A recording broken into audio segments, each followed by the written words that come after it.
प्रधानमंत्री जी ने संविधान को मस्तक पर रखा है। आज देखिए बंगाल में ममता बनर्जी कितना कुछ मतलब जनता को और परेशान कर रही है, लेकिन हमने वहाँ संविधान को तोड़ा नहीं, राष्ट्रपति शासन नहीं लगाया। परिस्थितियां है राष्ट्रपति शासन जैसे। पिछली बार आप देखिए कि कोविड था भयंकर, और कोविड में और ममता बनर्जी का 5 साल पूरा भी हो गया, फिर भी हमने राष्ट्रपति शासन नहीं लगाया। हमने बर्दाश्त किया और चुनाव करवाए। हम समय समय पर चुनाव भी करवाते हैं। ये गहलोत साहब अब थोड़ा पता नहीं क्यों ऐसी बातें कर रहे हैं सुर्खियों में रहने के लिए। अब वहाँ देखिए एक मज़ेदार बात यह है कि वहाँ बिहार में जाकर और वो युवा नेतृत्व की प्रशंसा करते हैं, युवाओं को आगे बढ़ाने की और बात करते हैं, खुल करके करते हैं, तेजस्वी को युवा मान करके और उनके लिए बात करते हैं। और राजस्थान में उनका उप मुख्यमंत्री युवा था ना, उसको मारने का काम क्यों किया? उसको नकारा निकम्मा क्यों कहा? उसको हतोत्साहित क्यों किया? उसको प्रताड़ित क्यों किया?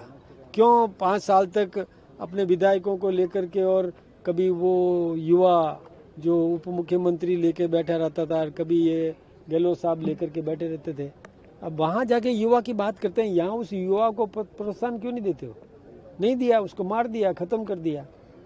और अभी भी छुपा हुआ युद्ध चल रहा है उनके बीच में, वो सर्वविदित है, कोई नई बात तो है नहीं। इसलिए परहित पर उपदेश कुशल बहु तेरे, ये वो कर रहे हैं, वहाँ उपदेश दे रहे हैं, और यहाँ तो खुद ही आना चाहते हैं आगे सुर्खियों में रहने के लिए। कुछ न कुछ स्टेटमेंट देते रहते हैं ताकि जिंदा तो रहें राजनीति में। तो राजनीति में एक्टिव दिखाने का एक नाटक कर रहे हैं, बाकी कुछ भी नहीं है। गहलोत साहब अब मैं सोचता हूँ कि राजनीतिक क्षेत्र से हट करके उनको जादूगरी का काम थोड़ा अच्छा लगता है। अभी वो भविष्यवेत्ता भी बन गए। आपने बहुत बड़ी बात बोली थी, अगर पटेल ने जोधपुर रियासत पाकिस्तान में होती, ये बात आप खुद भी आज वहाँ के नागरिक हैं। देखिए, ये बात सरदार वल्लभ भाई पटेल का योगदान देश कभी भी नहीं भूल सकता, और उन्होंने देश के एकीकरण में जो योगदान दिया वो हम सब जानते हैं। आज देश एक है, तो उसमें शुरुआत श्री गणेश जो प्रयास था वो सरदार वल्लभ भाई पटेल का था। अंग्रेजों ने सबको स्वतंत्र छोड़ दिया था, और आज पाकिस्तान ऑक्यूपाइड कश्मीर जो है वो भी इसी कारण से है कि कश्मीर हरि सिंह जी ने जब आज़ाद रहने की बात कह दी थी तो उनके पास कोई बड़ी सेना नहीं थी। हरि सिंह जी के पास कोई सेना नहीं थी, लेकिन पाकिस्तान ने वहाँ हमला कर दिया, कबायली आक्रमण कर दिया, घुसते गए, अंदर घुसते गए, लोगों में मार काट करते गए, लोगों को भगाते गए, कभी पंडितों को भगाया, सबको भगाया, और उस क्षेत्र में कब्जा कर लिया जो आज भी पाकिस्तान ऑक्यूपाइड कश्मीर कहलाता है, जो पाकिस्तान के कब्जे में है। ये तो सरदार वल्लभ भाई पटेल थे जो अड़ गए जब महाराजा हरि सिंह जी आ गए थे समझौता करके, और कश्मीर का भारत में विलय करने के प्रस्ताव लेकर के आ गए थे। तो तत्काल नेहरू जी को वो प्रस्ताव स्वीकार कर लेना चाहिए था, और कश्मीर का विलय उस समय यदि भारत में हो गया होता तो आज पीओके नहीं होता।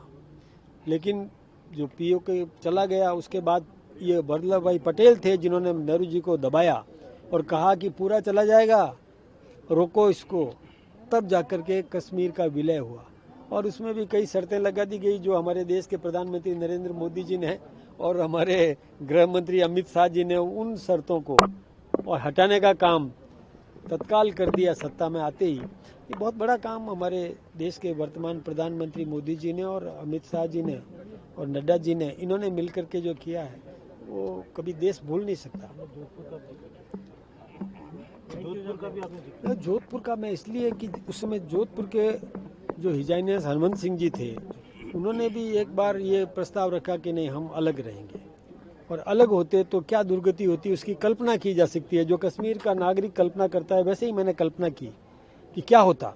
बॉर्डर एरिया है, सीमा से जुड़ा हुआ जैसलमेर, ये जोधपुर रियासत जो है ये मारवाड़ कहलाती है, ये यदि उधर होता तो क्या होता।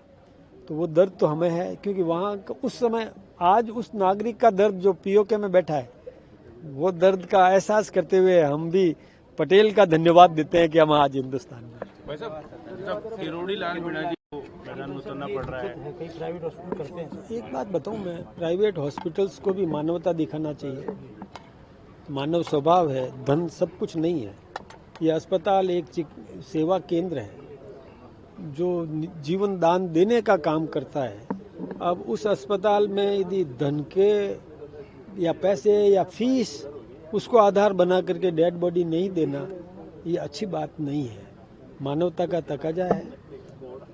जिस परिवार का चिराग बुझ गया और उसी समय उससे पैसे की मांग करना, ये अच्छी बात नहीं है। लेकिन वैसे कैबिनेट स्तर के मंत्री को मैदान में उतरना पड़ता है। हाँ, ये कानून के भी खिलाफ है और डेड बॉडी देना चाहिए था।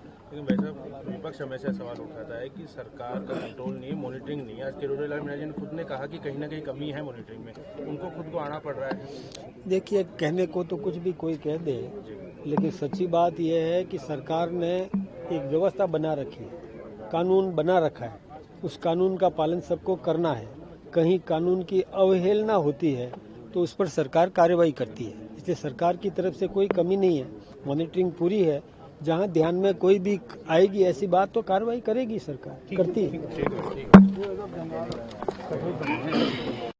तेजस्वी यादव उसी समय वहाँ मौजूद थे। देखिए, हिंदुस्तान एक संघीय ढांचा है। यहाँ पर संघीय व्यवस्था है। जो केंद्र सरकार कानून बनाती है तो उसके संघ यानी सारे प्रांत उस संघीय उस श्रेणी में आते हैं, तो सबको मानना होता है। अब तेजस्वी कुछ भी कह दे, अब मैं उस पर तो क्या टिप्पणी करूं। उनको ज्ञान की हाँ, अवहेलना है, उनको ज्ञान नहीं है।